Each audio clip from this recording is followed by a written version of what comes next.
Бүгін сіздерге сәлеметсіздер ма? Қайырлы күн.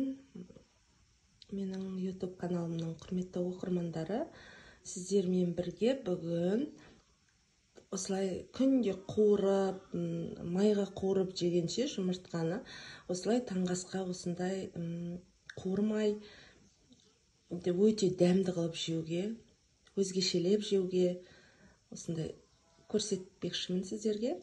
Қазір неге осындай қалыптарға, мынау кекс пісіретін бір не ғой, қалыптар резиновый. Енді соған жұмыртқамызды, бір жұмыртқамызды салып шықтым. Дәмі өте керемет болып шығады. Оның үстіне осылай, мынау менде сосиска, халал сосиска. Осылай салып шығамын.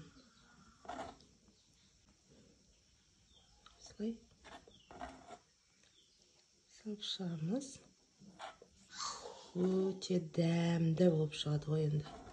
Жасап көріңіздер, күшті болып шығады кәдімгі. Майлы тамақ жегің келмейді таңертең деген сияқты. Сол кездерде осындай қылып істесеңіздер болады. Күшті дәмді болып шығады. Помидор салып жатырмын. Болып кетпей ақ қойсын помидоры. Аскөк салам. Тұз салып жіберейін. Өстіп тұз салып жібересіздер. Қай кезде салсаңыздар да, негізі жұмыртқаның үстінен салған дұрыс еді. Мен ұмытып кетіппін ғой. Жұмыртқаның үстінен тұз салған дұрыс. Кішкене бұрыш сепсеңіздер де болады. Дәмін келтіру үшін күшті қылып.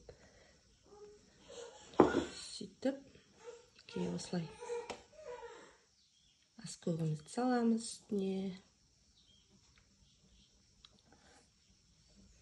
Керемет дәмді болып шығады енді.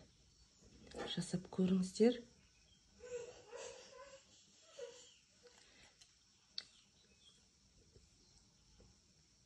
Үстіне сыр салам.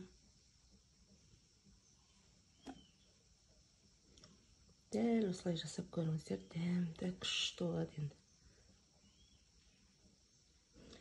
Менің парақшама тіркелмеген болсаңыздар, тіркеліп қойыңыздар.